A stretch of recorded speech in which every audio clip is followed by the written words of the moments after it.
go. So, here's an example marketing plan. And it's an example marketing plan. And what I did was I did a marketing plan as if I was going to do a book of an alternate history fantasy novel featuring World War II. So something specific. You know, alternate history is its own thing, but it is alternate history, which is also fantasy, which is also, it's got some elements of World War II within it, and I figured that this would be kind of a neat thing to discuss. It is also slightly mirrored off a book that I'm currently working on for the small press. We are currently getting it ready to go out, so it's a little easier to do something that way. Overview, our goal is to successfully promote and sell this book. You know, you have to have your goal. And I'm sure Emily can say more about how you get a proper marketing plan going with, you know, how you set your goals and your overviews and things like that. But I think it's important, the first thing you do when you're looking at a marketing plan is to look at, well, what the frick do you want to achieve? Like, what do you want? Like, you know, yeah, you've got this book, you've got this product, but what do you want from this plan? What do you want to achieve? Is it notoriety? Is it sales? Is it appearances in places? You know, all of those things are gonna take slightly different approaches. Don't make me brain. Emily's like, no. Oh.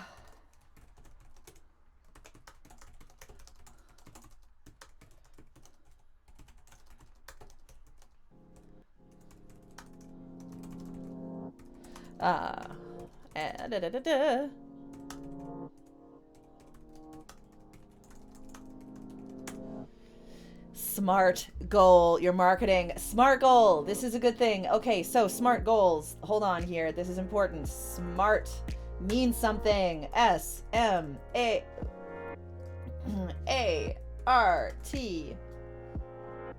Smart. Specific. M. Measurable.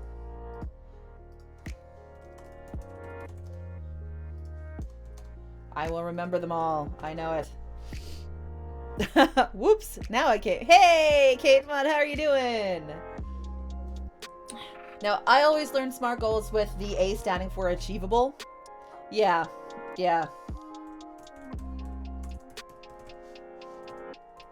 And R being. There we go. This is doing fine but tired. Woohoo! The kids are asleep. A friend of mine's was griping on Twitter that TradPub had turned marketing into the equivalent of MLM. Hey, Phaedra, how's it going? And hello, kids are asleep. Yeah, you know, I'll talk TradPub too, because here's the thing. You know, there is, you know, this kind of aura of, well, you know, traditional publishers used to do all this marketing and used to do this and used to do that and used to do all this stuff for the author. And it's interesting when you talk to the authors who are like, yeah, I've been in the slush pile since the 50s. When did traditional publishers do all of that for you? You know, so traditional published, small press, indie, whatever you are, you still have to have your own marketing plan.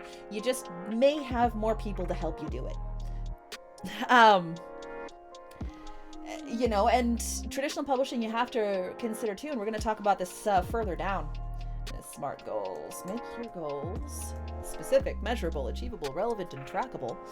That is called doing a SMART goal, and they're awesome. So always make sure you are doing these things, setting up something specific that you go, not just, oh, I want to do book sales. Well, how many book sales do you want? How do you measure that? How do you measure, you know, the achievement? And then you can kind of, you know, go from there. Here, few defeated work minute here. Yay! Let's actually go to. I prepared today. Here we go. Traditional publishers. Let's talk traditional publishing, which include things like author advances. You know, say you get a traditional publishing deal, you've signed on to a trad company. They're offering you an advance, and for the sake of this sort of thought process, we're going to say that it's a $10,000 advance. And say they spend, you know, around $5,000 in production costs to get your book out there. So they're basically gambling $15,000 just to break even on you.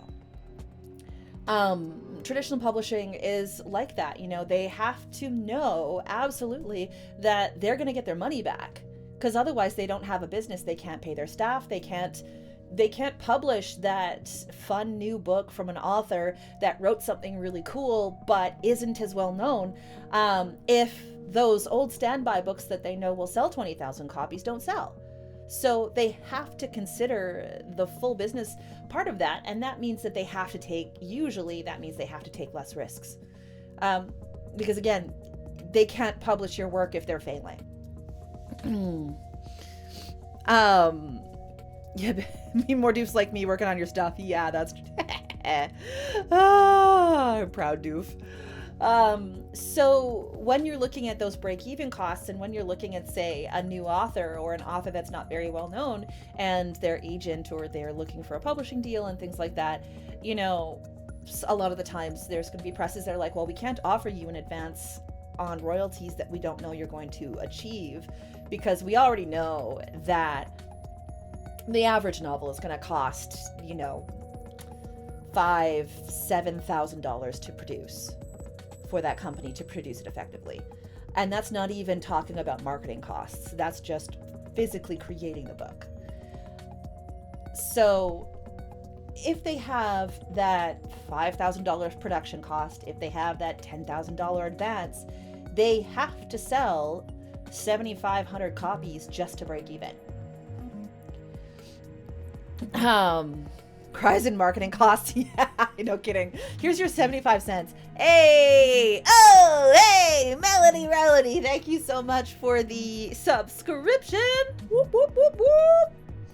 How do these costs adjust for ebooks? So here you go. On here we have this mythological book that we're talking about the numbers game for. And let's say an author received a $10,000 advance. The production costs were $5,000. The author's royalty rate for this is 10% of the cover price. Cover price is $20. The author's making $2 a book. Usually in the digital platforms, the standard royalty rate, instead of being around 10% of the cover price, it will be between 20 and 30 for an ebook. So digital books usually have, well, for one thing, they've got less overhead, because you don't have to actually physically print it. But other than that, all of those editing and designing costs are still there. The production companies, the publishers still had to put that money into it. So between 20 and 30% is a fairly stable amount for an ebook royalty rate for that author. So 20 to 30% of, you know, a lower cost too, because you're not necessarily going to see an ebook costing $20. I would be highly suspect if you see ebooks out there that are costing $20. Usually they cost below 10. And usually they cost between 99 cents and about $6, depending, USD, depending on what kind of book they are. So you do adjust the cost that way, but you also have to look at, in that case, you also have to look at market share. And I wrote something more on this. Better be a damn chunky ebook. Yeah, no kidding. Oh, where'd it go? Where did it go? Okay. According to a report by the Association of American Publishers in the United States, the sales of print books increased by 7.5% in 2020 compared to 2019, while digital book sales decreased by 1.8%. The report does not provide data specifically for science fiction books, but this is just kind of looking at the American landscape in total. I can tell you from a Canadian perspective that the ebook market is hovering around 27 to 33% of the sales market for all books sold. And that's fairly standard for the entire landscape. So within the entire landscape of traditional published and, you know, books in Canada, books in the United States, and around the English-speaking world, you're only selling about a third of your sales as an ebook. they had thought that ebooks were just kind of continue to just like zoom up in the market, but that has not been the case. The case that we've seen is that ebooks kind of zoomed up to about 35% and then started falling. Yeah, I've seen some trad publishers, price an ebook like $16-17 to put it in the same league as the paperback, and I'm like, really, I don't know. I wish we could find out how many indie books make up that ebook number as compared to trad, which is more likely to have print runs. That I would have to look into some more numbers for you. I can try to look at those numbers, especially through BookNet Canada, and things, because BookNet Canada keeps up to date on everything every year. That's interesting. I just assumed ebooks sold more. Phaedra, no, they don't. People like paper. They still like to hold the physical book in their hand. And most people who buy books on a consistent basis are still buying paper books. Or they'll buy an ebook or something to have, like they'll read something on their phone and they'll flip through a short story, or they'll go through their Substack, or they'll go through their emails and, read something on Medium or things like that while they're commuting, say if they are taking public transit or different things like that. But for the most part, people are still physically purchasing books. You can't suddenly pull a paper book out of someone's house the way Amazon can delete an ebook. This is also part of the case. Maybe if you did a heist. Yeah, no kidding. Oh my gosh, yeah. I mean, if you're doing a heist, I'm just gonna steal the book back. I don't know why suddenly I am being Icarus. It has been a while, but hello. But yeah, part of the argument for why people were like, oh yay, digital books, this is great, I'll have them on my Kindle, I'll have them on my Kobo, I'll get all these things, and I'll read it on my phone or my iPad and just kind of sit at the beach and reading a book while I'm on vacation. Like, the reason, one of the conversations around why digital sales don't have as much of the market is the fact that the companies who own the products that you read the books on can curate whether or not that book continues to exist in a way that a publisher cannot curate whether or not you still have a physical copy on your shelves. They don't have that kind of data. They don't have that kind of, the heist brought it out of you. I mean, it did. The heist is like, oh, well, let's do a book heist, short of keeping the names of everybody who has ever bought a certain book, and even that, think of how you would keep that kind of data. That data does not exist in perpetuity. And knocking on people's doors, you can't take those paperback back. You can't take that hardcover back. But when it comes to digital book marketing, say, let's talk Usurper Kings. My baby right here. My first published book. Just a bit ago, it was actually removed from the digital market completely. Because we were going to be doing an anniversary edition. And we wanted to update some things, do a forward, do something special for an anniversary edition. So that ebook was taken off the market, which means that for some people, it was removed potentially from their devices.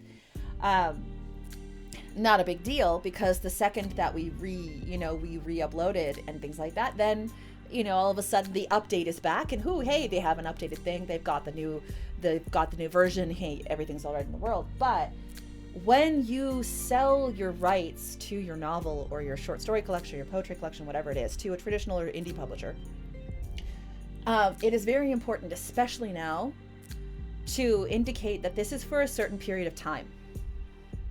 So just because you purchased an ebook of somebody's novel 10 years ago doesn't mean that it might still be relevant for you to continue to have it, since that publishing contract may have dissolved.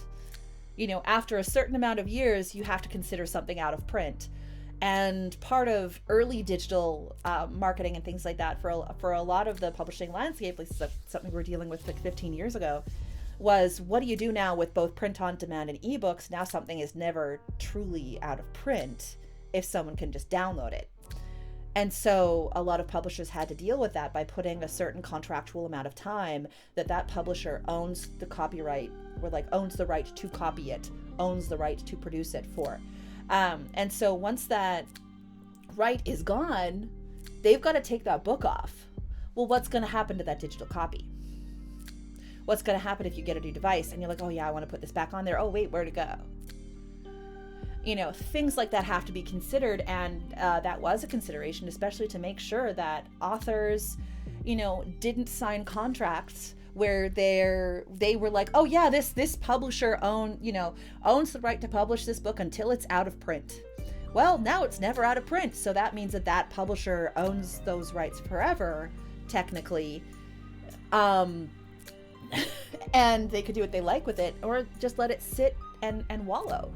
Well, that's not fair either. What if somebody wants to do a new anniversary edition, or they want to republish it with a different publisher, which happens all the time? You know, something in the backlog that was published 20 years ago being brought into somebody else's publishing company for a new edition. You know, authors were like, how do I do that if this book is technically never out of print? So that's one of the things you have to consider when you're talking about digital versus paper. And I'm going to leave you stewing on that one for a couple of minutes because my first ad break is about to start, and I'm going to go grab a coffee. Be right back.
And welcome back.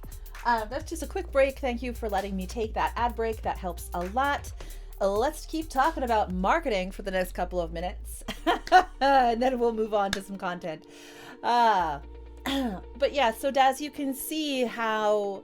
oh yeah, and my hydration game has increased with this wonderful sticker. Thank you, Dupe Dudes, for my Stronger Than You Think sticker, which is on my water bottle. It's on Splash Vader.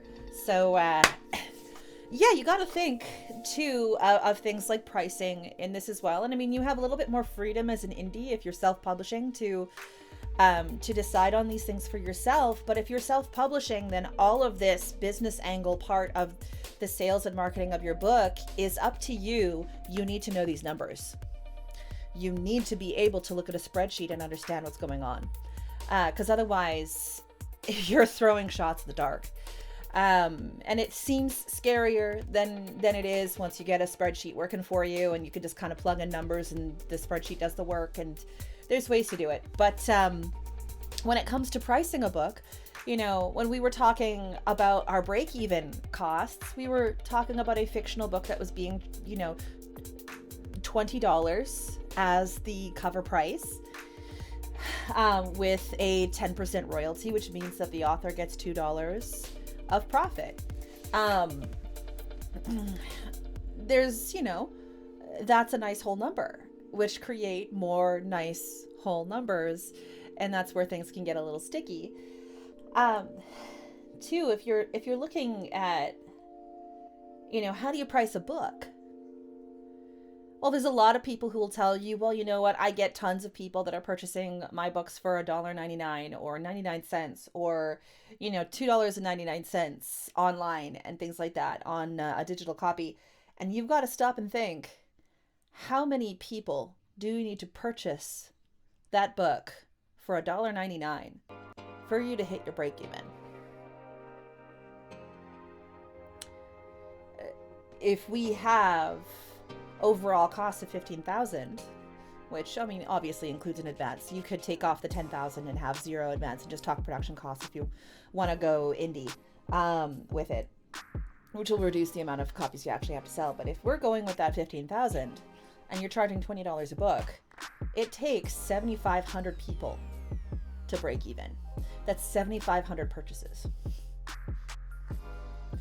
If you're charging $2 for that book and you're making, say, on the high range, 30% off of the sale of that book, you're making, you know, 30% of $2 is what, 60 cents?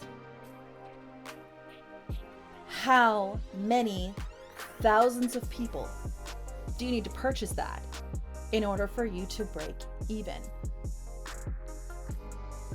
Do you know 30,000 people that can purchase this one niche book? Probably not. I would hazard to say, usually no.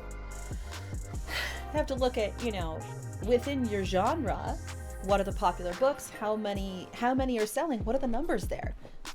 You know, what are the numbers in alternate history, science fiction dystopias?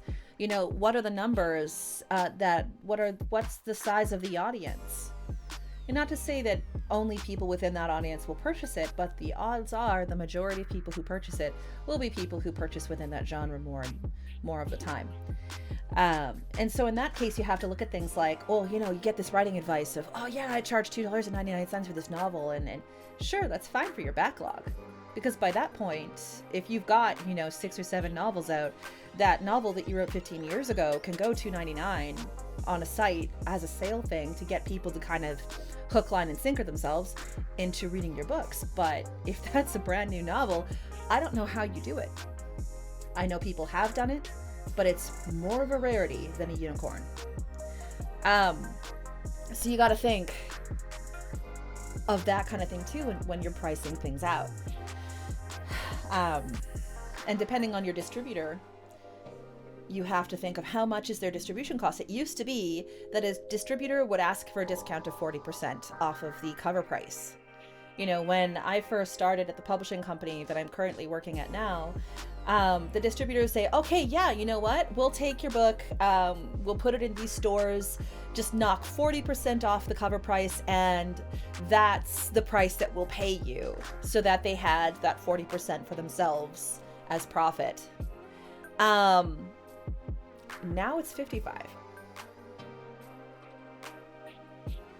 So instead of receiving 60% of that cover price, a publishing company's, usually the standard rate is now they're only receiving 45% of that cover price. 55% of it is going to the distributors. And if you don't give the full 55% discount, usually that means that certain stores just will not stock your books. Yeah. Fewer books are ending up in stores, based on the announcement. And two, you got to think of it, when it comes to physical books in stores, what happens when, we've all heard it with, insert big gigantic bestseller here, like 50 Shades or Twilight or whatever. What happens to all those copies of Twilight that bookstore employees were able to make little like castles out of, like bricks? Hello AG, how you doing? How's life? What happens to all those copies when they don't get sold to a consumer? The vast majority of them are either sold back to the publisher. Well, they're all basically either liquidated or sold back to the publisher. The publisher has to purchase them back and then decide whether or not they are going to attempt to resell those, like restock their own warehouse with those copies that did not sell but had been placed in stores. Or the more ubiquitous thing that happens when that book does not sell, when it gets bought back by the publisher, is it goes straight to a landfill, a recycling depot, or an immolator. They get burned or recycled. The best case scenario is that they get recycled and they don't just get thrown into the trash. So these huge, massive traditional publishing companies that are, hey, thanks, Dupe.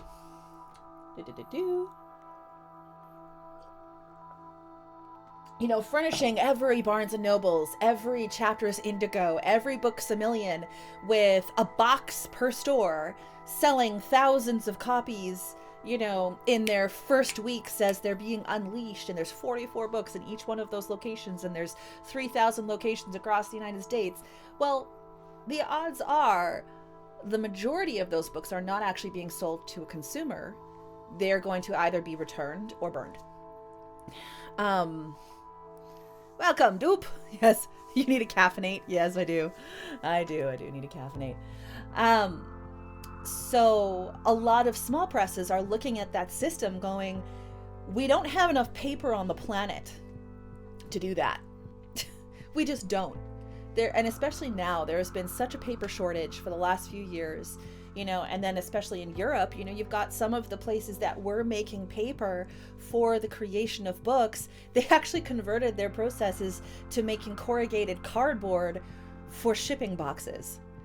So we have even less paper that's being produced in the world to be made into books.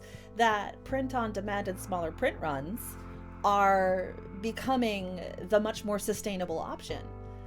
And yes, that means that if you go into a bookstore like Chapters Indigo or Barnes & Nobles and you want to purchase a book in the store, you might have to come back and get it once they've brought it in for you.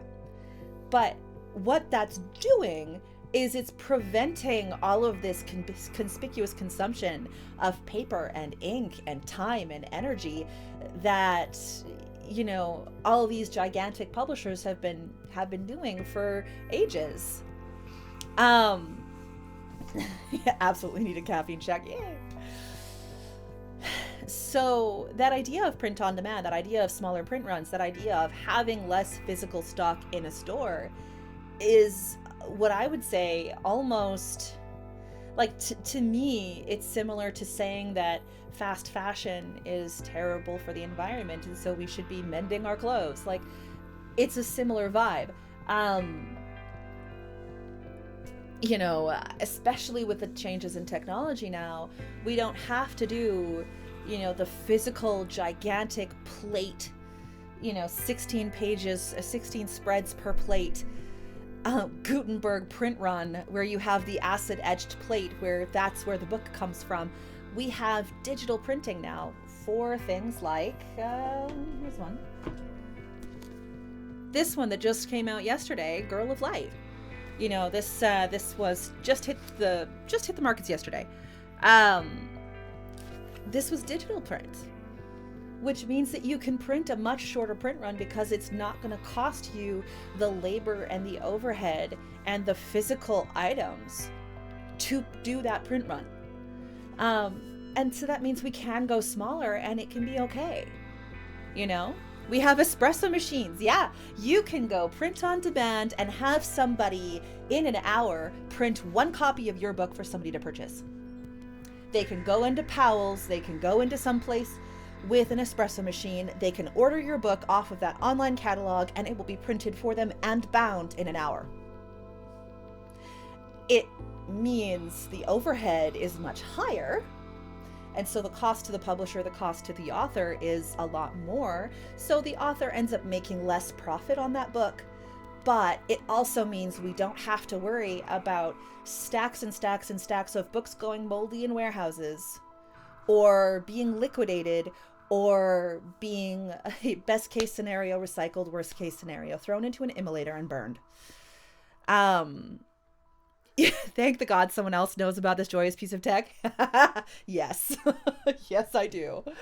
Oh, it's amazing, and especially too, most of us in our career here on Twitch, most of us writers and are in more of the indie side of things. I say most of us because there are amazing people that are total trad and just rocking it, best selling, like, you go, you're awesome, you're amazing. But a lot of the people, especially the people who are coming to my streams, are usually people in the beginning stages of their career, or that mid stage where you're still working on getting a significant following so that you can make those thousands of book sales, which can get you beyond breaking even. Yeah, way more of us in trad are mid-listers. Yeah. But it was something that was asked of me on the Discord server, so I wanted to address marketing and things. And I think this is a part of the conversation that we as writers, we as people who will eventually become authors marketing books, we need to have these conversations. We need to be part of it.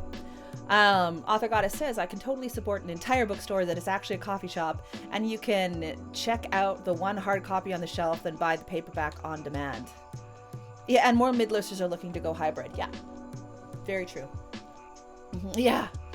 I mean, I love my local bookshop, but my local bookstore knows that they can bring my books in, and they do, but they would prefer me physically bringing the book in to sign it, and then, doing things that way, because I'd end up getting a higher profit from it.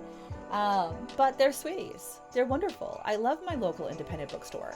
As authors, it's great to have a local independent bookstore that you can go to that can be your quote unquote home base. Once you have, a few books that they can actually sell. Yeah.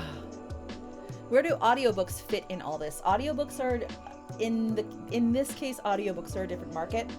I would actually ask Emily to talk about that more, because while the company that I work for is producing audiobooks, that's not my location. I am in the editorial department for creating the actual books. So that I would have to do more research on, Daz. So I'll note that down and do some research for you. Another thing people were asking was a conversion rate thing, because we get a lot of advice out there nowadays Oh, well, write some short stories, write some lead-in stories for your novel or your series or your world, and then publish those as short fiction pieces, or put them on BookFunnel as a reader magnet, put them on Medium or your blog, or, Wattpad, put them on places that people can see them for free. And then when the novel comes out, people will buy the novel. So I actually did some research, not just today, but I confirmed the research today. One, it's really tricky to kind of estimate those conversion rates on readers purchasing when it used to be free for them to read that author's material. But it's going to be a very tiny amount. Usually what we see, and this is also coming from my experience as a project manager with a few different companies, if you offer something for free, most of the time people will continue to expect that it is free, or when you go to a paid model, you'll end up facing quite a bit of attrition. That's just the nature of the game. People who desire content for free, oftentimes either because they cannot afford it or because they know they can get something else in an oversaturated market like we have, which is also free just from somebody else, usually it's not a very high conversion rate. Yeah, people will bug out when you switch to a paid model. You'll never please everyone. This is very much the case. If you're constantly offering all your content for free and then you switch to paid, you will end up finding that there's a few diehards that will make the switch, but the conversion rate will not be very high at all. Now, in some cases, the conversion rate of not being very high at all is still better than, well, I was completely unknown and nobody knew I existed in the first place. So then you do a cost benefit analysis and you see that, even if 6% of people in my platform, on my socials, if I know that 6% of my Twitter followers will purchase a book, whereas 48% of them actually religiously read the free material, it's still a group of people that you didn't have before. But you have to think of how much energy you're spending to get that 6%, and whether or not you'd be better served using a different model. Yeah, let's see here. Audiobooks are really a whole different monster. Yeah. AG says, a low-light microbrewery bar with an espresso machine made up of little groups of overstuffed chairs and soothing instrumental music called Meads and Reeds. I want to go there, Author Goddess. I would love to live there. Thank you. I'm there. Where is this magical place? Yeah, and each chair would have a tiny personal LED light for reading. Can that place exist? I want it to exist. Daz says, so start with the paid model. 99 cents for a short story will set the tone for paid. Ew, dupe, that sucks. Aunts are terrible. I hate aunts. Oh. Save me, Doop Doop. You're my only hope. Doop Doop. Doop Doop Doop Doop. Anthologies, magazines, if you can manage to get in, your readers are paying for access. I prefer trying to sell a short story first in an anthology or a magazine. There are tons of literary journals that are paying, even if it's a token payment, that are paying for stories. If you find ones within your genre or within the scope of the nature of your work, and you can learn how to work with them and you can kind of get something going there, then I would prefer seeing a short story first published for, even if it's $10 a page, even if it's $5 a page, even if it's X amount of cents per word, it's still better if you can get that short story published for a small amount. I will take angel investor donations for capital. Yes. Son of Abel did start in a magazine. My book Son of Abel did start in a magazine, and it was serialized over a year and a half. Because it's a quarterly magazine, so there was 4 issues a year, and it was a 6-part serial, so year and a half. having a reader magnet of a story you wrote a while ago, or, you know, having a reader magnet for people to see, whether it's the first chapter of something or it's a short story that leads into a novel. I do think those are good ideas.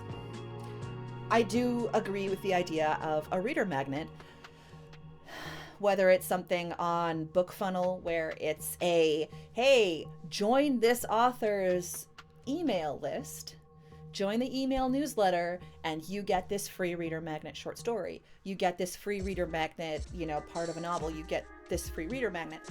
But there needs to be a call to action. And I think that's the important thing when you're looking at marketing. It's not enough to just be like, hey, I exist. Congratulations, you exist. We seek you.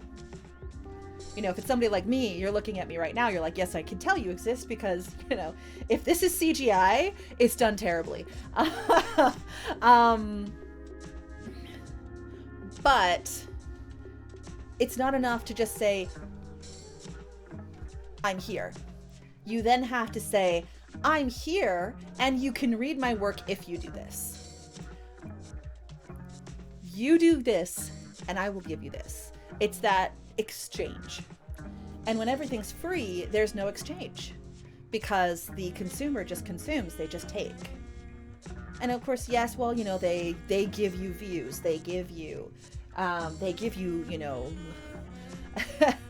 oh dear, what is the old song? You know, you can't pay your bills with exposure, but they give you exposure, you know. That's, try paid first. Or something like Kindle Unlimited, you know, where you can publish a 20,000 word short story or a 10,000 word short story, and it's, you know, part of the cost that somebody pays per month to have that service. You're still getting paid per click, you're still getting paid per page turn, and things like that.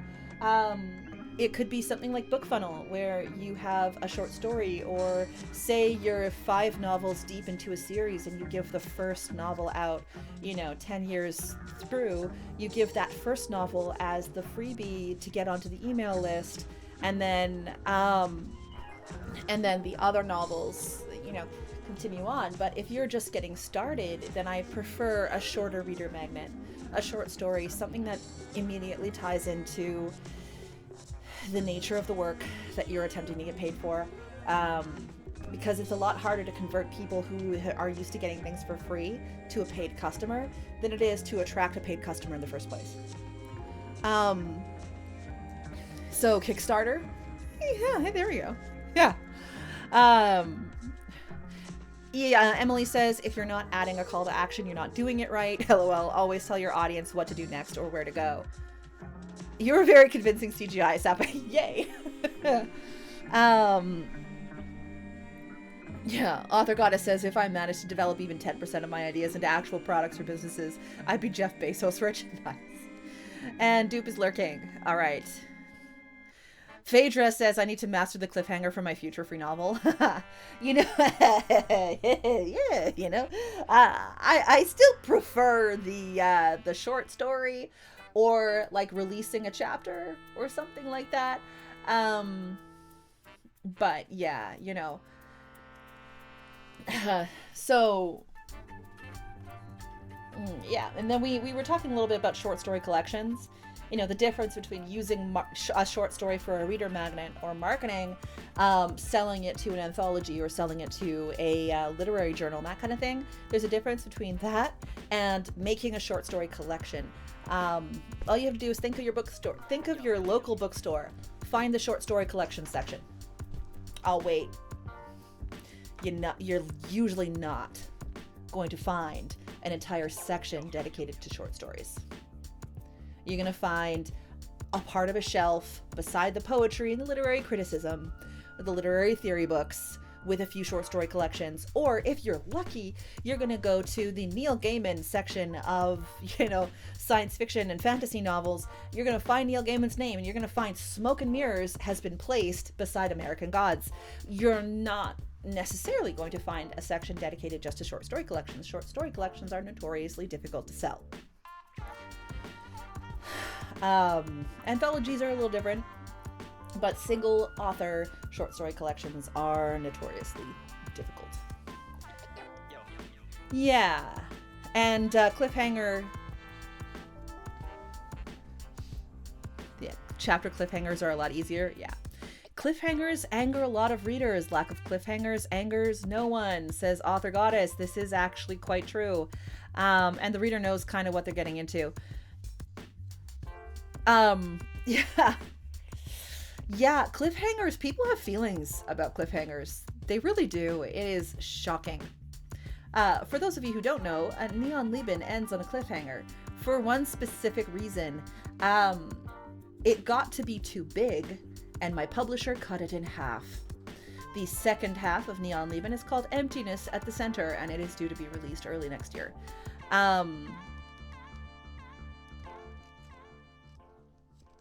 Yeah, Misericordious says, I get the sense that short story collections are made, or used to be made, long after the short stories came out individually elsewhere. Yes, a lot similar with a lot of poetry too. Poems, package, send them off to a bunch of lit journals, throw them down, get them seen in magazines and things like that. And then later on you can bundle them up into a collection. That is how things have worked traditionally. I'm probably tilted on the cliffhanger since I watch my share of anime and I love cliffhangers. Oh, yeah, there you go. If it's good with your genre, you can get away with it, but a lot of people have issues. Chat books are like an author portfolio. Changed my mind. Oh, totally. Chat books. So a chat book is a tiny, like a little book.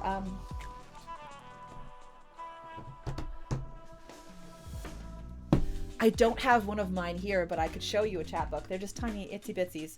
And good evening, Enderworks from East Coast, USA. How are you doing? Welcome to our chat about marketing books, and then we're gonna get into editing prose. Are chat books only for poetry? I have seen chat books for short fiction. One of the things about chat books is you can technically make them yourself. It's a little bit less polished, but you can get, a printer who prints magazines and things like that to do a staple stitch, or MagCloud, or, something like that for a fairly low investment and cost. And you could also sell them for a fairly low cost. But, yeah. You need a solid title. Doing good. I might actually need some of this help with promoting. Nice. What does a fiction blurb mean? Like on a blog? I'm a low blurring function mode, because I think it's always a good idea to give your readers a little nudge in the right direction. It can be more subtle, but I've been taught there should more often than not be a call to action to help move your audience along. Yeah, you do need to have a call for action, on a blog post, things like that, on a website, People need to know what to do after they find out that your book exists. Preferably for them to go buy it. You want them to make a purchase, and then you want the dedicated readers to not only make a purchase, but then also go on things like Amazon Goodreads, thestorygraph.com, and rate it and leave a review. To talk about it, to go on social media and be like, hey, I read this really cool book. That's really the golden, your ideal reader is somebody in your genre of choice, somebody who will understand a lot of your references, who will dig the prose, and not only purchase it, tell people about it afterwards, rate it, highly rate it on something like Goodreads or the Storygraph, and leave a little review. That's the ideal. Now, that doesn't happen all the time. Obviously, the vast majority of people are just, if they make a purchase at all, you're never going to hear from them again. Even if they're a friend of yours, they're probably not going to talk about it a whole lot. Yeah. Also, howdy. Hey, Ender. Yeah, hey, there we go. Sword and Sorcery series by Marion Zimmer Bradley. Oh, hey, there you go. I've seen self-publishing authors do that, and it always looks unfavorable. It looks like a second-grade children's book report. Oh, dear. What are we talking about? Hold on. I missed something, Angst. I'm consistently found Tanya Huff's short story collection beside Tanya Huff's series fiction. She's not nearly as big a name, and yes, they are mostly magazine stories that have been collected for those of us who can't hunt down all the magazines. Well, also, too, if you have something published in a magazine, magazines are a fair bit more finite than something like a collection or a novel. Novels have a lifespan of a few years. A issue of a magazine or a literary magazine, or say a literary journal, has a lifespan of until the next one comes out.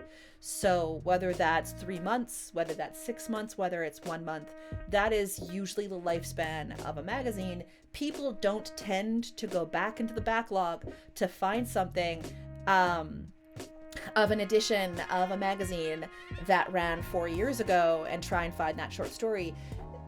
That's just simply not what happens. Magazines are incredibly more, more time sensitive.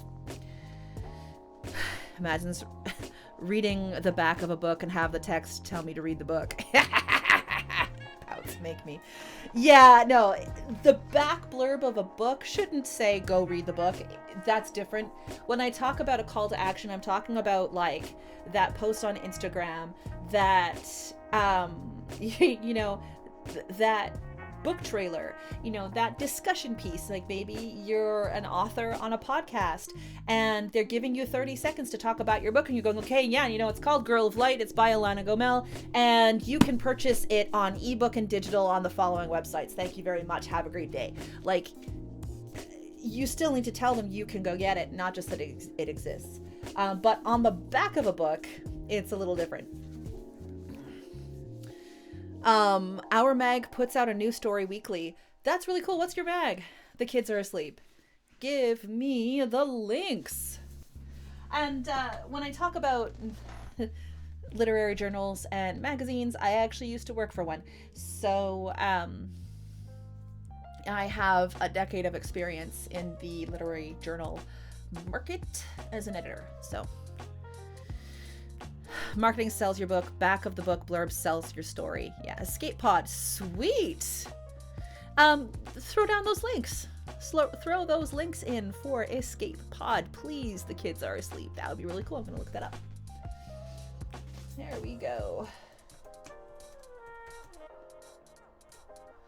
There we go. escapepod.org. Got you. I got you. Sweet, awesome. I'm gonna take a look. You're open for subs? Great.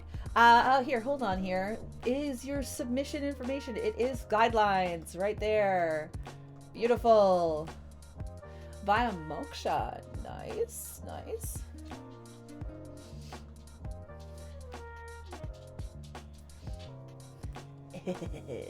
You can look up some stuff there. I have listened to a few episodes of Escape Pod. Sweet. Yeah, Dazzlecat says, I miss the days where you could order more books in the back of a book. Yeah, when you get the big name publishers, more from Tor. Look at these.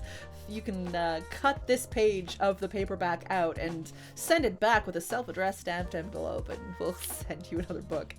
Yeah. Also, here's your friendly reminder to include evergreen back matter in every book, short story, or poem.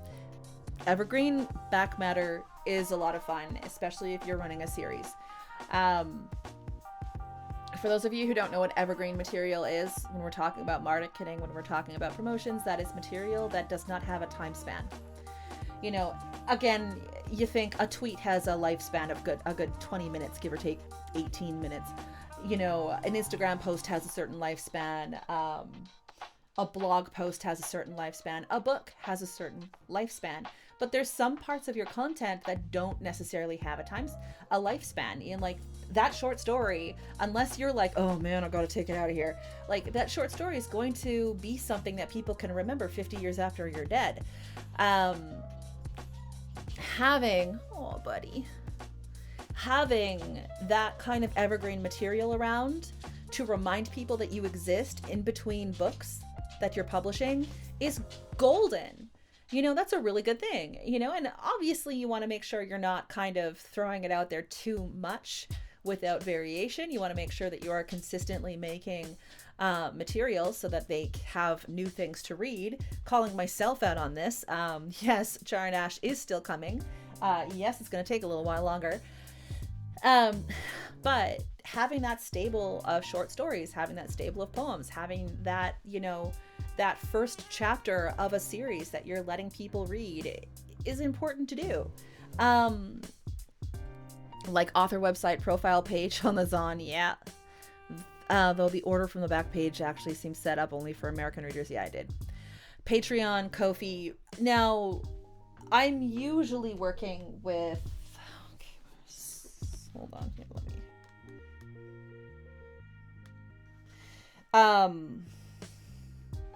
So there's Ilana's, you know, it just has, in the back of it, it has more of Ilana's books, and then about the author will have like where you can find her online. So in the author bio, it has, you can find her on, you know, Ilana is not on anything like Patreon or Ko-fi. She's too established a name. She's when I say too established a name, I mean she's a professor and things like that. So she doesn't do Patreon or anything like that. It's her choice. But you can have people actually list links in the back. It's easier when you have something like Draft to Digital, where they have content. You can click a button and have your author bio be constantly updated with new links and things like that in a digital copy. It's a little bit different with a paperback, depending on your publisher and what your publisher allows in the back matter, but you can negotiate it. Author bio is part of back matter. That's more formatting and choice. Yeah. Every time my author friend has to update her back matter, she buys a new bottle of gin. Yeah, no kidding.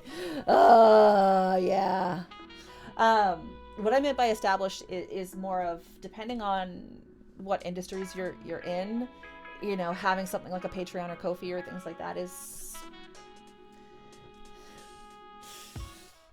more favorably seen in some realms than others. Let me just put it that way. And also, there's a lot of authors who don't want to have a Patreon. I love having a Patreon and a Ko-fi. I do have one. I do serialize my drafts. You know, not the finished product, but I do serialize the drafts with the Judge of Mystic series on my Patreon and my Ko-fi. I need to have a Ko-fi to survive. I am not in a place where I could let go of that and be okay. I would not financially be okay. For somebody who is a tenured professor who's publishing academically quite often and then is also churning out novels, they're in a different place where, you know, it's not as valuable to them to spend, you know, X amount of their time creating something for a smaller audience that could potentially give them a couple of dollars here and there. I also missed the coming soon and that excerpt from the next book in the series. That fell out of favor with digital books padding their pages. Yeah, it did. But, you know, going back to something like for indies with Draft to Digital, where you can have, say, let's just put it in my terms, say Char and Ash ended up being distributed through Draft to Digital. Well, my bio could be one of the smart bios where it's not actually part of the EPUB that's submitted from formatting, but it's something that Draft to Digital puts up itself, and thus you only have to edit that one author bio on Draft to Digital, and then it'll disseminate it to all your works. The same with purchase now links of any new material might get. That's something, I think that's more of where things are going to go in the future, even with traditional and small press. I think they're going to do more of that kind of smart back matter where it's constantly being updated once and then it's disseminating all the way around. And then depending on whether or not it's print on demand or small print runs, then you can kind of edit and modify from there. But with physical print runs too, you have to, you know, consider that every single change you make, whether it's a spelling mistake on page 264 or whether it's creating different back matter, means that is costing the printer to change things, and that costs you money. So then you have to consider, is it worth it? Oh yeah, well, I found that you used the wrong word here. Well, you know what? If it's only one wrong word in 7 chapters, I can live with that. Like, it's potentially not worth the time and effort it would take to change. Other things are worth the time and effort that it takes to change. So you gotta kind of look at it that way too. Yeah. Author Goddess says, I mean, there's jerks in the industry and that's why we can't have nice things. Am I right? I mean, yeah. Yeah, I know that there are people that are incredibly established that are still using Patreon and Ko-fi and things like that. And again, I use it myself. I love having that option of Ko-fi. But not everyone is going to be a successful author by using those platforms. And I do find that if you're attempting to build, I have double said on page what? That kind of crap would eat me alive. Yeah. That's why you need to proof it really well. That's why it is worth it to hire a proofreader who goes through the thing with a fine-tooth comb and finds all these things before it goes out. Like, that is why we do this. Oh. Yeah, you missed the comma. Me, it's a 50K book that I edited and had edited 5 to 10 times. I no longer care. You know, what is it? Oh gosh. Back when I was in university, it was like, oh yeah, if, 5 or even 10% of your words are, not percent. If it's like, what was it? If there's 5 to 10 spelling mistakes per chapter, you're doing good. And that was what it was back in the time period. And of course, things are a little bit easier to do now. Printing is a bit more democratic as we have now because, anybody for a relatively small investment can publish a book. Not to say that everybody potentially should, but the ways of doing it are there. If you want to, you can write a story on a Word document, go to Smashwords, click publish, and you can have yourself a book. That has made things incredibly easier for a lot of people who were excluded in publishing traditionally over the past, depending on different demographics and things like that. But it also means that the market is oversaturated with books of a lower quality. And so you have to kind of wade through and figure out how high of a quality you can achieve with the investment that you have to invest and whether or not you're going to get that money back. That time period before spell check, oof, yeah. And it also matters how you publish. If I have to pay $50 to fix a missing quotation mark, I probably won't. Indeed. You know what? If it's going to cost you $50 plus every single time you want to change 1 or 2 things in your novel, you're not going to be publishing a whole bunch of new editions. It's just not going to happen. You're just going to have to say, yeah, well, you know what? I did pretty good. Wow. Only 10 spelling corrections in the entire 100,000 word novel? That's a score. Oh, I got the, there's this extra punctuation mark. Great. Awesome. Clippy got me through HS. That's how old I am. Clippy! Oh my goodness. Yeah. The time period before spell check. Oh gosh, yeah. Tell us the way back when the dino editing times. Oh, yeah. Your scientists, writers were so focused on whether they could publish, they never stopped to think if they should. Yeah. All right, so that was conversion rates free to paid, the idea of sales and marketing. Again, paper is still king. Yes, those numbers are different when you look at indie. There is a larger amount of digital being sold by indies, but the entire market as a whole is still 70% more likely to purchase a print book than digital. Because people who purchase books don't usually go, oh, it's traditionally published? No, I only buy indie. Like, very few people in the market actually make that distinction. They are just they want a good story to read. Marketing tips. Here's a marketing strategy that, again, is based on me kind of doing a fake book. One, social media. They'll create social media accounts on platforms such as Facebook, Twitter, Instagram. Your TikTok can be on there to connect with target audience. That also means that you are only spending time on the social media platforms where your target audience is. If you're spending 5 hours a week on Facebook and your target audience is not on Facebook because Facebook is for grandma now, then you need to figure out where they are spending their social media time. Is it YouTube? Is it TikTok? Is it, Instagram? You need to you need to find out where they are. Influencer marketing, you could try and work with influencer bloggers, book reviewers, booktubers, people to help generate buzz. You will usually have to pay those people. Not just sending an ARC, an advanced reader's copy, but you're usually going to have to pay them. Book reviews, submitting the book to popular book review websites such as Goodreads and Amazon. Also something like the Storygraph, and targeting literary magazines and journals to secure reviews from trusted sources. This can be a great thing. There is some controversy on places like Goodreads and Amazon about smaller book reviewers who are charging money to have books reviewed. So this happened with Neon Lieben. I had a whole slew of people like, hey, we'd love to review your book. I was like, great, do you want a digital copy? I can send you an ARC right away. And they went, great, yes, we'd love a digital copy. By the way, that'll be $75. No. No. Well, no, I'm a book reviewer, you need to pay me X amount.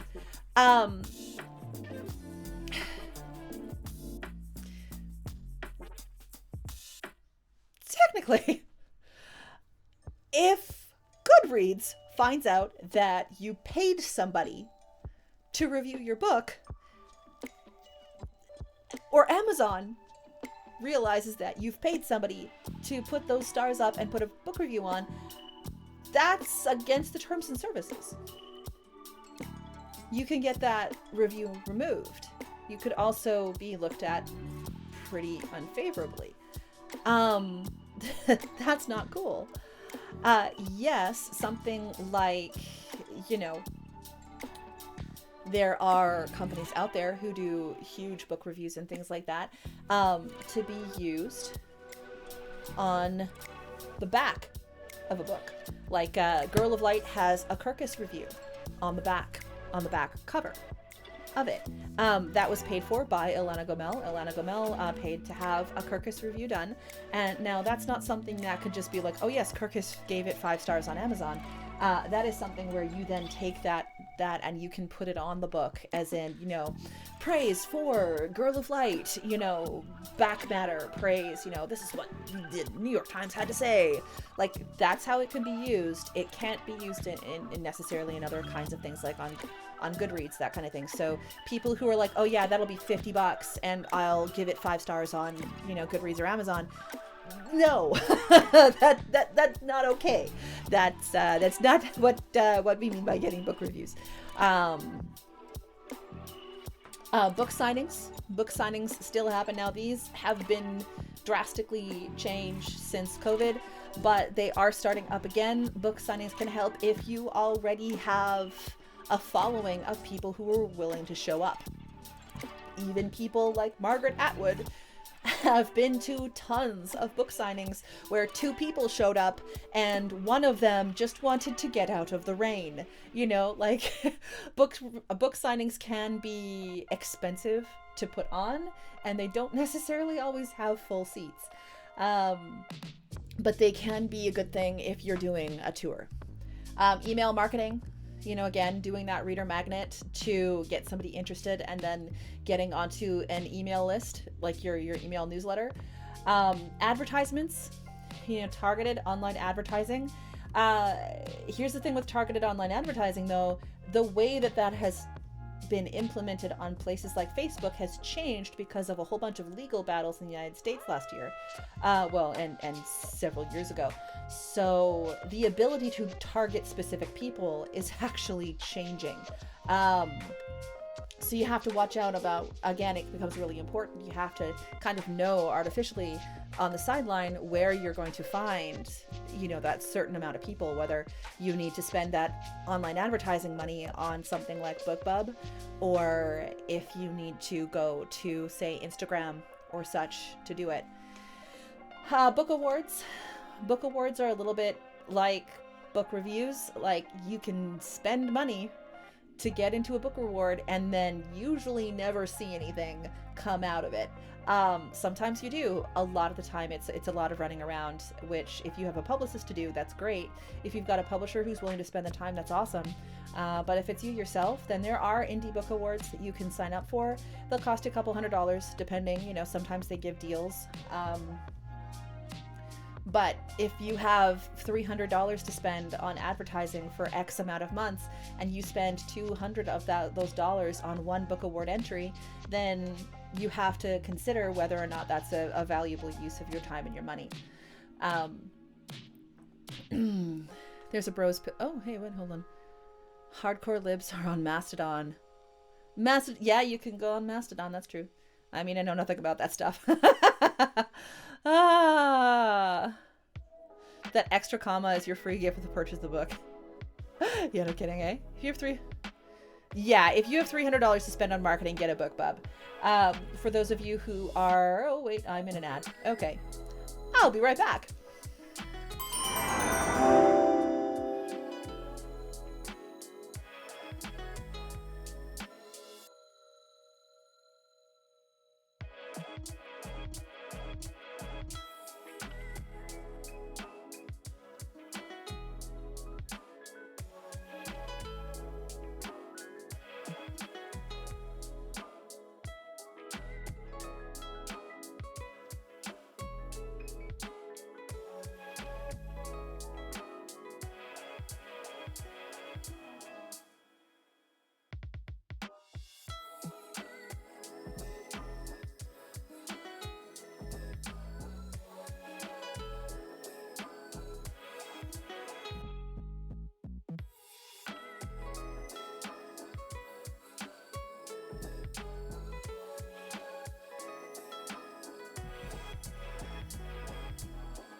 we are back. All right, there's a couple more things I wanted to talk to when it came to marketing and promotions, and then I was going to get into the pros. Thank you for letting me kind of do this today. It was impromptu when it was prompted on the Beautiful Machines Discord server, but I'm like, oh, you know those moments, and AG, I'm pretty sure you'll know these moments. Like, you know those moments where you're like, oh man, I don't know anything. I'm just like, you know, you keep thinking, like for me, I still deal with the imposter syndrome a lot. I still deal with, you know, oh no, you know, woe is me, I'm this, I'm that. And then somebody asks you a question, you're like, oh yeah, well, blah, blah, blah, blah, blah. And then you're like, okay, hold on. You know, how many words is this? I wrote 2,000 words of like, you know, what I can do to, you know, sort of go through promotions and stuff like that. And it was like, oh, this is stuff that, oh, okay. I do actually, there's some stuff that I can actually talk about. There's some stuff I actually know. I know nothing, yet I can answer so many questions. Super Brain is a jerk to me. Yeah, it's a frustrating game. I want a setting that it's just Boggle. Yeah. Okay. How can an author gain a following? Number one, write high quality books.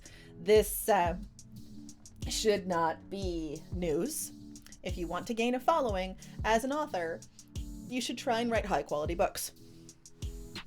Now, instantly, I know there's going to be some people that go, yes, but there are a whole bunch of authors out there that are very famous and have very poor quality books. High quality is subjective in some cases, in other cases is not. 1A, submit to Sapha workshops. Hello. Let's see. Author Goddess says, it's like we know the things so innately / subconsciously. We forget not everyone has picked up the metric ton of info that created that knowledge base. Exactly. And that was something I was struggling with. And I've been struggling with a lot in the last few weeks. I mean, again, I want to thank my community for giving me some grace. It struck me about 2 minutes ago while you guys were playing Words on Stream that last week I was at a family funeral, and life has been bizarre. That just, you know, dealing with grief and dealing with everything else has been a bit of a mindfuck. But yeah, I've been dealing with a lot of, you know, imposter syndrome and a lot of things like that in my personal writing journey and things. And then being asked a question like, well, how do you approach marketing a book? How do you approach gaining a following? How do you approach things like that? Oh, here, let me write 2,000 words down and then talk about it. And it's like, oh, this knowledge is there and it's not something that everybody necessarily has. I think it's important to, you know, it's important to take those moments to breathe and also to remind, you know, not only remind myself, but hopefully help. If one thing of what I've said in the past hour and a half actually helps, then I'm glad. Yeah, AG says, I recently did a class about writing marginalized groups you aren't in, and I thought it would bomb, but people loved it. Sweet! We don't know that others don't know. The Heisenberg side quest, yeah. The Dunning-Freddy Krueger syndrome. Yeah. Owning the kingly quality doesn't mean good or well thought out, but more so about entertaining and engaging. Well, quality also can mean things like whether or not it was edited. Was it edited by somebody who is fairly professional? You know, was it laid out in a quality, professional way? Was the cover art done by a 6-year-old that, you know, happens to be your niece and was really cute with the crayons, or was it something that looks very precise and very good, you know? You know, and you know, sometimes you have to again look at that analysis of how many people are in your market and how many of them are buying books.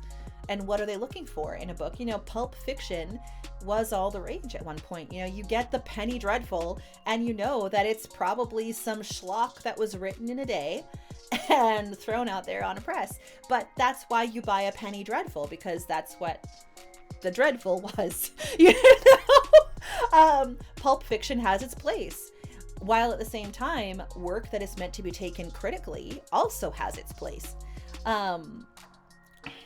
Crayon covers might be good if they are a kid's book. Yeah, there you go. You could get a whole series with just a purple crayon. But first things first, you should write the highest quality book you can. Write a high quality book. Number 2, use social media.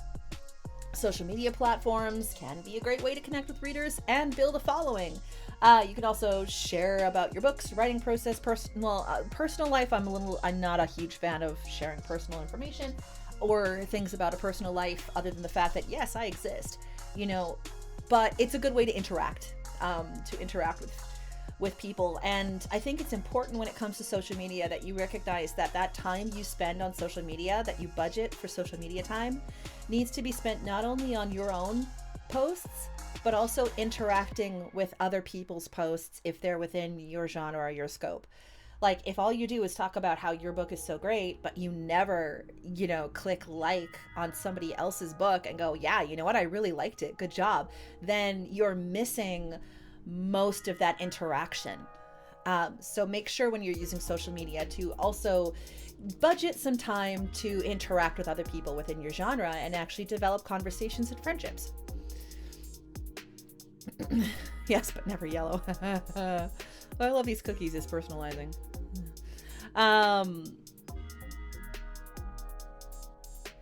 Crayon covers also work for super highbrow literary fiction where everyone is miserable for 400 pages and then nothing happens. Boo!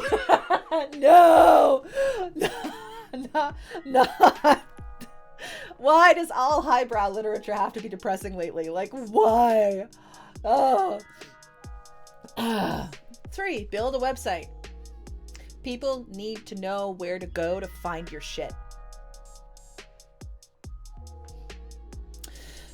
I have a website. It's saphaburnell.com.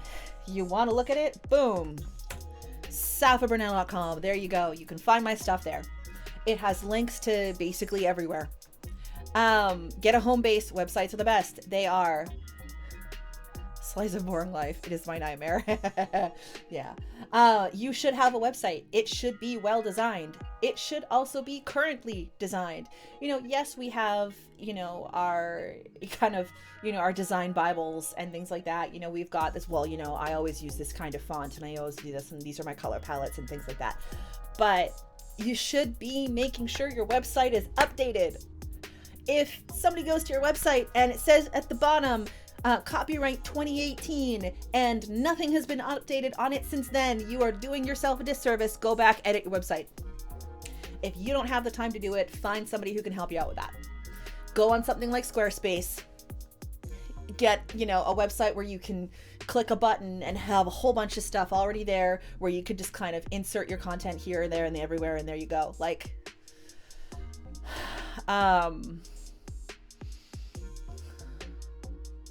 just thinking, oof, yeah. Hides and shame being a designer and marketer and not having a website currently. It's currently being updated. Come on, Emily. Hey, Agatha Christie was taking pot shots at everyone is miserable. Litfic in her own books way back when. Yeah. Oh man, so true.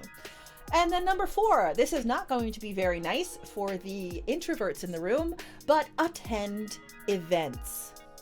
If you're not attending book fairs, you know, a conference or two, other events to meet readers and connect with other authors and industry professionals, you're not going to be very well known. That means socializing. Now, here's an awesome thing. Twitch is an event. Welcome. You are attending a writing event right now from the comfort of, hopefully, the comfort of your own home, unless you're somewhere else, but I hope you're comfortable no matter where you are. Angstase, you are currently attending an event right now. Because of the digital age, we can absolutely call being part of a Zoom call or a virtual reading or a live stream an event. We are so much more diplomatic with the ability to just go on a computer And you don't have to worry about, certain kinds of access, whether or not there's the appropriate amount of ramps, whether or not you can find the appropriate seating, how far away it is, where it is, the cost of travel. You can do that right here, right now on the platform that we're on. You can do it on Twitch, you can do it YouTube Live, you can do it on Zoom. There's so many virtual events now that this counts. This absolutely counts, and it absolutely matters. Leverage your handy masking skills into selling books in public forums. Hate selling that option, yeah. I will not wear pants. Want a world build?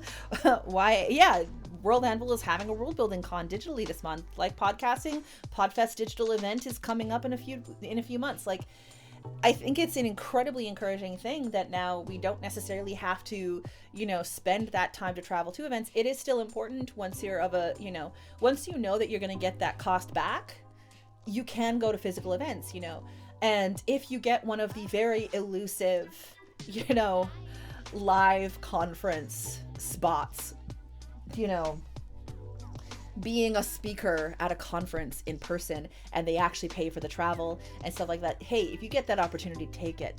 It can be an amazing experience, but you can also do the digital con route and things like that too. Every genre has its annual writer conventions. I've been to a couple of mystery ones. The mystery writing community has a reputation for being particularly friendly and welcoming. Yeah, I know some of the most friendly people that I've met at the Writers Union of Canada were mystery authors. Shout out to Chuck. Shout out to Chuck. Chuck Bowie, how you doing there, buddy? Chuck Bowie, nice to meet you.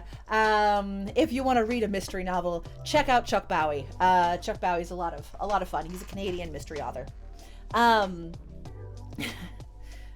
and worth almost as much as you pay for them. Yeah. Well, some digital cons that are free are, but hopefully you get some that are, getting up there. They're worth it. Oh, that is my major milestone as an author, being the VIP guest author at a con. Yeah, wouldn't that be amazing? Yeah, probably because we all know the other guys each know a dozen ways to off you and make it look like an accident. I mean, that's probably a little bit of a part of it. So let's keep moving here. Use book marketing services. There are several services you could use, such as BookBubs and Goodreads. Things like Goodreads, thestorygraph.com, they are free for you to have an author profile, for you to put your book up there, for you to start searching for people to add you to lists and things like that. That kind of thing is free. BookBub has costs with advertising and promotions and things like that can occur, but it is useful, and and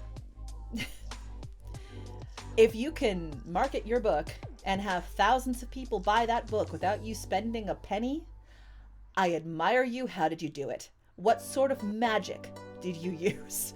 That's just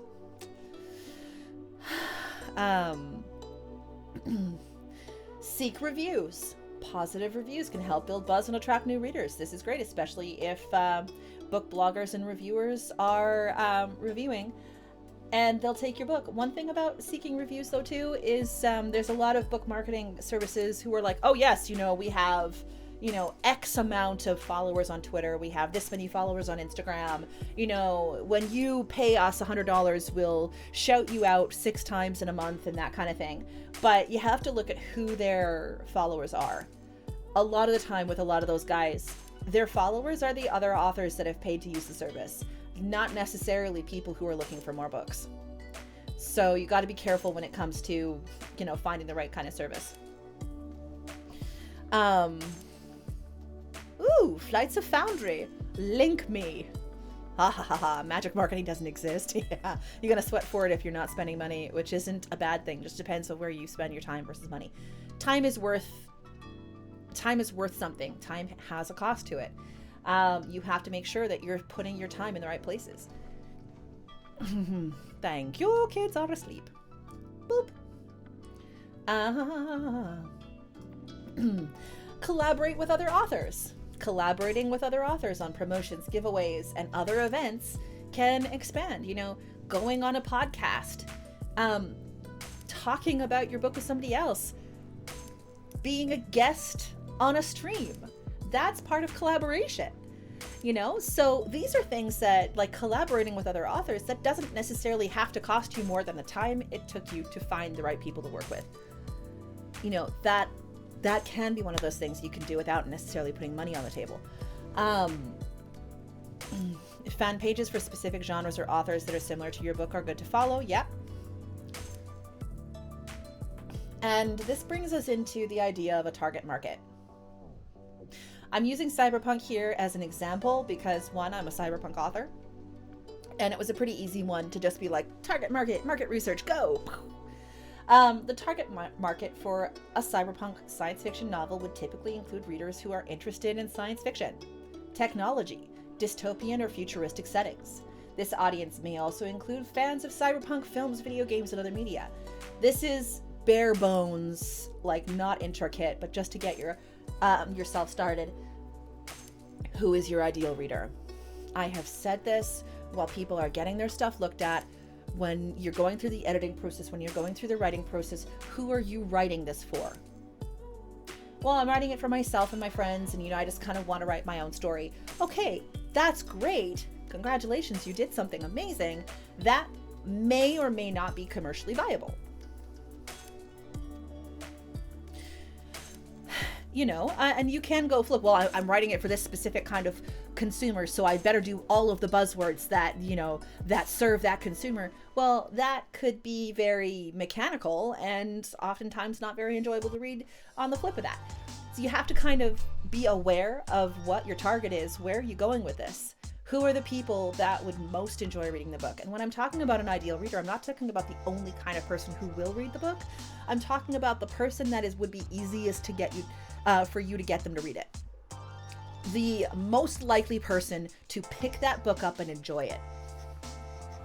I am my target audience. And then if you are your target audience, who are you? What do you enjoy? Where do you hang out? Where are you? Where are you online? Where are you in person? If we're using ourselves as our target market, then who are we?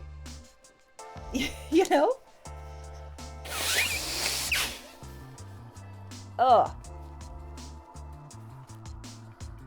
Pardon me.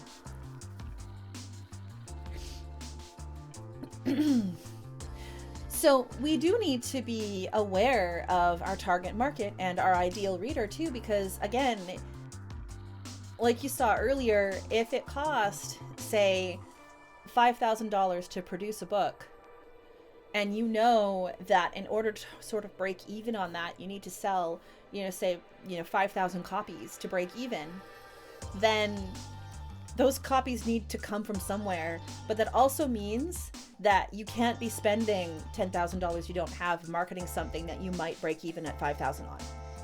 So, I don't know. Who am I? Existential crisis activated. Uh-oh.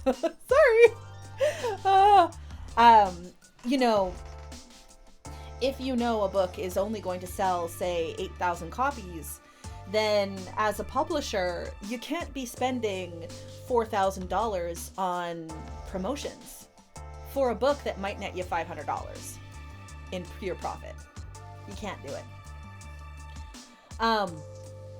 So you need to know what your budget is when you're looking at how much time you can budget and how much money you can budget in the marketing of whatever material you're putting out there. And then if you have a smaller budget, say you've only got, $50, or you've got $300, or you've got $1,000 to spend on this marketing, well, then your ideal reader is going to become a hell of a lot more important, because you don't have the luxury of trying to reach out for people who may like the book. You have to try and get the people that you know will like it to pick it up and to make a purchase. So that's something to think about too. Basically, Onino Kingley says, basically, who are you without writing? When I was going through game design, they heavily expressed the importance of broadening horizons past the media you make and consume. Yeah, reading things outside of your genre. Reading things you wouldn't normally read. It's an important step. In this case, we're looking at the target market of cyberpunk. The cyberpunk genre is often associated with themes of rebellion, social inequality, and advanced technology, so readers who are interested in exploring these themes may also be part of the target market. Socially rebellious people who listen to different kinds of metal, people who are looking at inequality in our current world and going, what are we going to do about it? Those are people who might enjoy the cyberpunk genre, because one of the mainstays of cyberpunk is that there's usually some form of corporatocracy, which is putting the little guy down. Additionally, readers who are drawn to fast-paced action and suspenseful storylines may be attracted to cyberpunk novels, as they often feature high-stakes plots and intense action scenes. Mine do too. Overall, the target market for a cyberpunk pardon me. The target market for a cyberpunk science fiction novel would likely be a younger audience, including both teens and young adults, but may also appeal to adults who enjoy the genre. The audience would typically be tech-savvy and open to exploring unconventional ideas and perspectives. That last sentence is actually one of the most important ones, I would say, in this entire little bit of market research that was done. Because if they're tech-savvy and they're open to exploring unconventional ideas, then I can find them at certain places online. I can find them on Twitch. I can find them on Reddit. I can find them in places where tech-savvy people tend to be. Okay, great. That's where I need to put my attention. Oh, it's Thursday. Goes to remove name from list. Hi, Rund. Are you removing yourself from the list? Focus on stuff likely to have a high ROI, but consider all marketing expenses as something that you will not get back. Hope for the best, prepare for the last. Yeah. Marketing expenses are things that you're not necessarily going to get back. You read that last sentence aloud, but I heard gamers. Oh, okay. Thanks, Rund. Oh, I'm sorry. Sorry for the word week. Yeah, gamers tend to like the cyberpunk genre. There's a lot of gamers who do. Like, you just have to look at Cyberpunk 2077. Like, you just have to look at the cyberpunk games and things like that. But not only that, but if there are people who are interested in technology, they're interested in certain intense action scenes and high stakes and suspenseful storytelling, rebellion, and things like that, usually that would include people who game. And so you can kind of look at that. If you're, say, doing market research for a cozy mystery novel about how Melinda Miller moves back to Mayberry and tries to find out who took Miss B's bicycle so she can get to the bake sale on Sunday, then there are not going to be people who are interested in themes of rebellion, social inequality, and high-stakes, intense action sequences. They're going to be people who want that sort of slice of life, apple pie, down-home comfort novel that they can read and feel like, oh wow, there's somebody in the house. Who's it going to be? Oh, it's Fred, the plumber, who let himself in so he could fix the toilet downstairs. Oh, Fred. Oh, I was so worried. Oh, I'm sorry. Miss Melinda, I didn't mean to scare you. I called, but nobody answered. Oh, I forgot my phone. Wait a minute, where's my phone? And then, she's backtracking to the coffee shop to see if her phone is there, and somebody says, well, some mysterious person in a trench coat took your phone. Must have taken alliteration, right? But that's a different sort of person. You're not going to find a lot of those people necessarily on Twitch. You're not going to find necessarily a lot of those people on Reddit. You're going to find those people in other places. There's going to be Facebook groups. There's going to be some more stuff like that. So, where the ideal reader for cyberpunk is likely to be. Here's some examples: Reddit, Goodreads, cyberpunk websites and blogs, online bookstores, and social media. #cyberpunk books. #cyberpunk. #cyberpunk novel.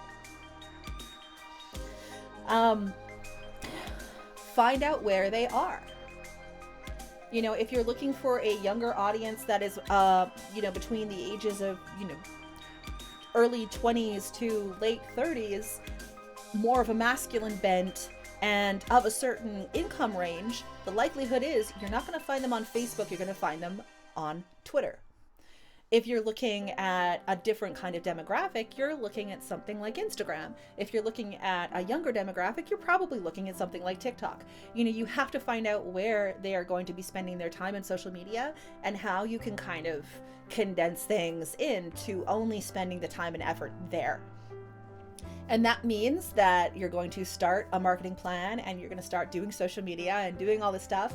And you're going to have to keep track of your analytics. You're going to have to keep track of that engagement. Get a spreadsheet, do it every month. At the end of the month, take a look at everything, or the first of the next month, take a look back at the previous month, see how your sales how your sales went, what's your ROI, take a look at how many followers, how many subscribers, take a look at the different social media accounts that you have, take a look at different posts that you did, see how they did. What were the posts that had the most engagement? Okay, you're going to tailor. You're going to take that information, you're going to tailor. Next month, you're going to focus on more stuff like those YouTube shorts because they gave you a lot more press. Doing an Instagram reel instead of a bunch of posts on Twitter. Well, the Instagram reel instantly did way better than those Twitter posts. So you know what? I'm going to make sure that I program into my schedule the time to do some form of reel or some form of short video. You're going to tailor as you find the successes. And that sometimes means that you're going to realize that some of what you've put a lot of time and effort into is not going to work. Smack the dust off those shoes and keep going. Do not get stuck in a sunk cost fallacy. If you find that, well, I'm going to do this every week. I'm going to do a post here or a post there, or I'm going to do a specific thing. And then you find that your engagement is just simply not there and it's not able to be used as a reader magnet or as something else, then you need to reevaluate whether or not that's going to be something you offer. And that's hard to do because there's a lot of,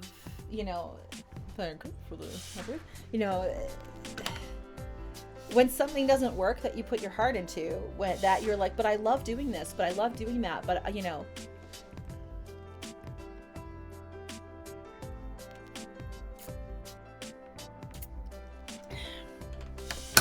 Okay, so that's a good question. Let's look at this realistically. Anastasia asked, are these edit streams worth my time? Are we at risk of being reevaluated? Let's break it down. I spend, on average, 17 to 20 hours of my week on Twitch. As an editor, as a critiquer, as the way that you see me right now.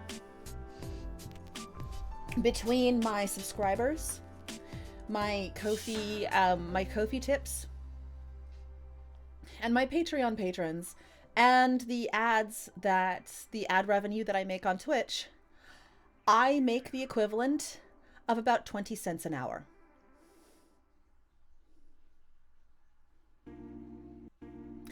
Twitch currently, for me, as it is right now, these editing streams, these critique streams that I do, are not worth my time. It is my hope that by continuing to do these streams, I'm not only giving back to my community and helping other people with their books, but also building a community. So what this is marketing time. I have to treat every hour that I spend on Twitch doing critiques, teaching about writing my own material. I have to treat it the same way I would treat spending money on BookBub on advertisements where I know that there's only going to be one click out of 1,000.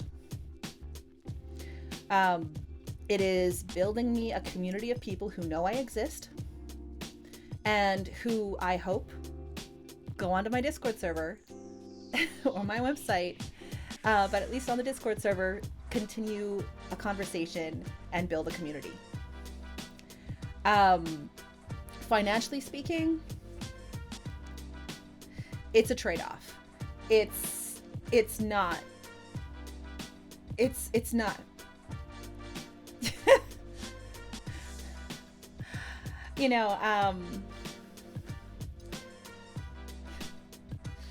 you know, it's a sacrifice, but it's a sacrifice I'm willing to do, because not only do I get to meet people like you, I get to help. At least that's the hope. You know, and if I have one person that's like, hey, you know what? You taught me something about writing and I published something, and look at this. Isn't this good? Isn't this cool?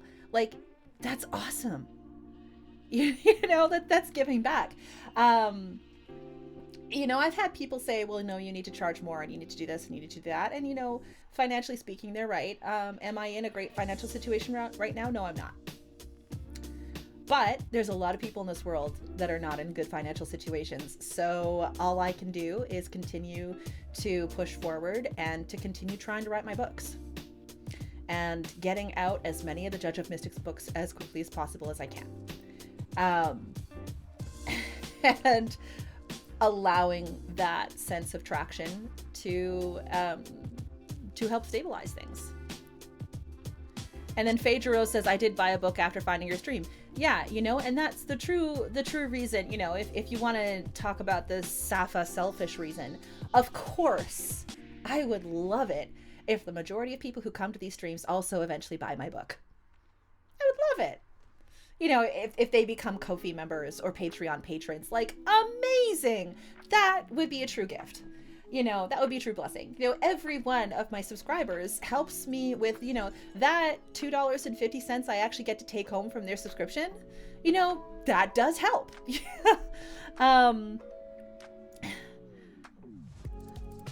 Thanks, Sailing Ocelot. Sorry about that. We got on a roll and... yeah. 80% of the reason I get myself to the keyboard on TOA is to have something for these streams. You know, yeah, it's a kind of marketing that you also love to do.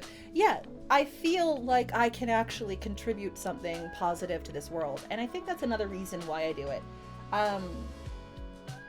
We have enough dystopia in our world.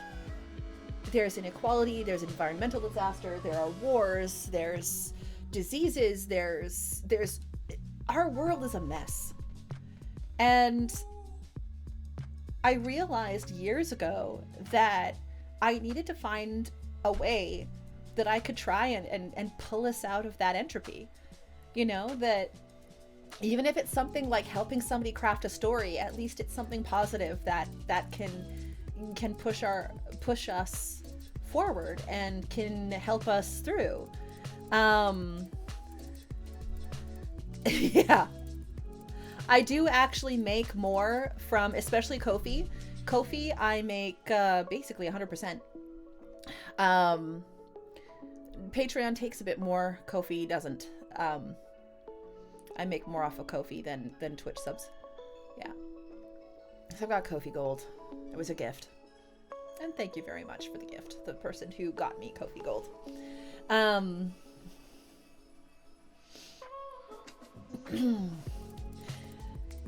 You know, it's not selfish, it's surviving. Yeah, no kidding, right?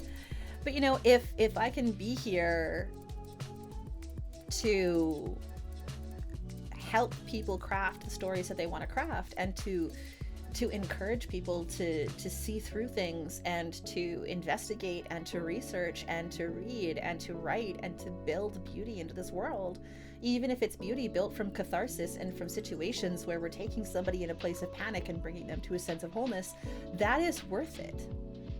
You know, that is part of what I believe is a author's responsibility to do. You know, that like those of us who put it upon ourselves to build culture, you know, we're not only building culture, we're building a framework for people to understand their world. And I take that very seriously, and that's another reason why I'm here. Yeah. Yeah, so if you are looking at how to tip me the best, so far Ko-fi has been the easiest way where I get the most out of it. Yeah. Yeah, Patreon is more set up for recurring. But yeah. So That's marketing. um,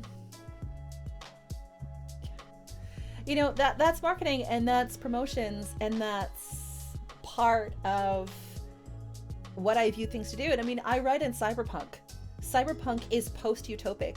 You can argue that it's dystopic, but I like to follow actually Ilana Gomel's paper where she explains post-utopia instead of dystopic.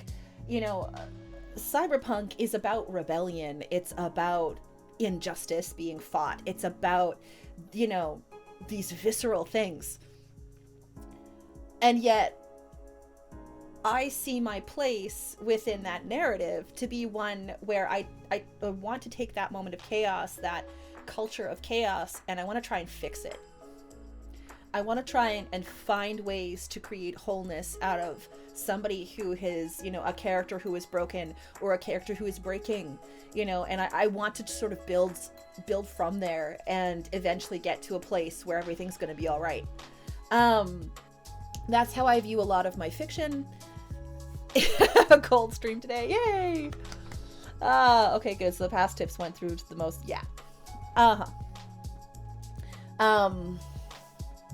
Yeah, and just to let you guys know, PayPal was terrible to me.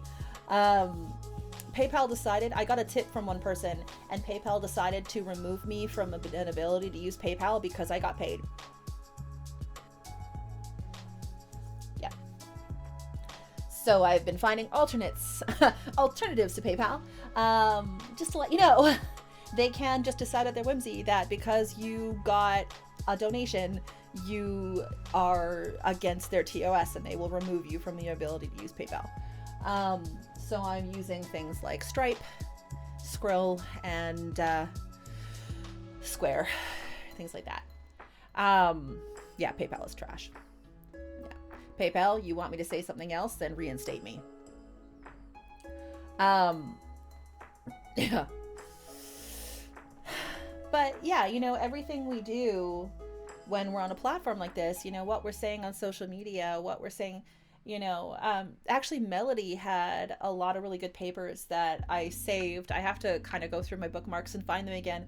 But Melody Relity here, she had a lot of research done on things like, our personality being our brand and our presence online being part of that brand. And it's true, what I say and what I do while I'm on my Twitch streams, that reflects on how people will view my works. What I do to reply to that, that tweet someone wrote, that will eventually reflect on what people can find of what I've said. So thinking of marketing in that way too, I know sometimes it can feel a little skeezy, or it can feel a little bit like, oh, everything's marketing. What are you, some capitalist, blah, blah, blah. But we are, oh, wow. It's hailing outside.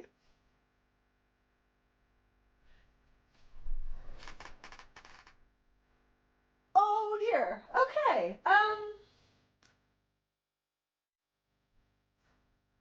I'm going to be looking over the window quite a bit because I've got a tree in my yard that needs to come down. And it's rocking pretty hard. Okay. Anyway, I love hail. I used to work in it. I love being inside and watching it, but when it's like, I really don't want that tree to fall on my house. Sorry there. Oh. Whew. As I was saying, um, but when we are acting in our position as authors, we are, however small our audience is, we are a public figure. Um, so we have to think of that too, and that's one of the reasons why I use a pen name, and that's one of the reasons why I actually quite um I quite like the idea of using a pen name. And I prefer that idea of being able to keep your author persona, your brand as an author, separate from your personal life. as much as possible. That doesn't mean creating fictions about yourself, but it does mean curating how much you are willing to let people search and find and know. Um, that is part of marketing, my friends. That is part of promotions. How we conduct ourselves in the online environment is part of how we may or may not promote ourselves. Um, and so I try my best. I'm not always going to succeed. I'm not always going to win. There's going to be times where I really miss the boat. Um, but if you want to read a really good book called Missing the Boat, I suggest you look at Heather Adams. Like, like read Missing the Boat. That one was a good Missing the Boat.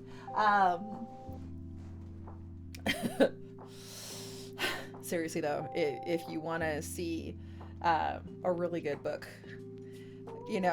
Missing the Boat is a fantastic, okay, here's the thing too, and I didn't get to you on Tuesday, Angst, but when it came to explaining BDSM, but not only that, explaining the kind of difference in psychology between tops, dominators or tops and bottoms and that kind of conversation, I've always been very well, what? Not having much experience with that realm myself, it was always just this is interesting. This is a different headspace from my headspace. Angst wrote a piece, Quiescence Day, blah, blah, blah, with Teevil and Felix. And Felix is a character from Rando Scorpio's Vanilla Sunday.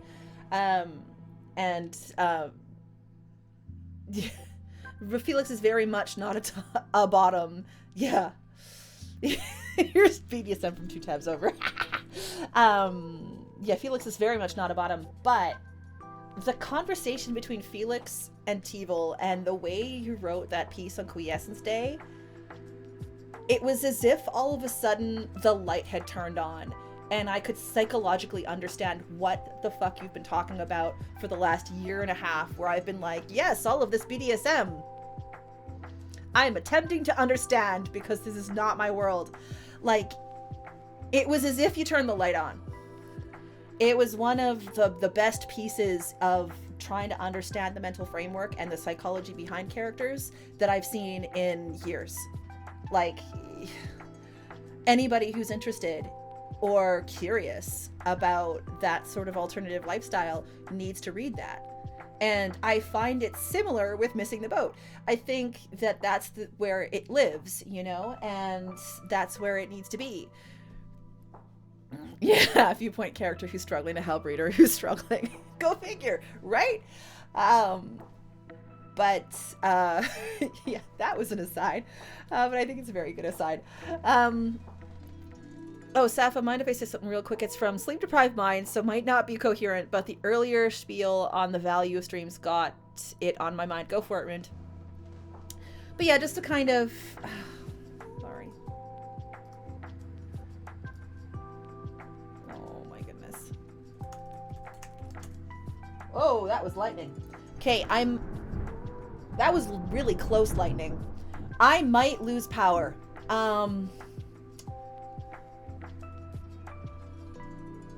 All right.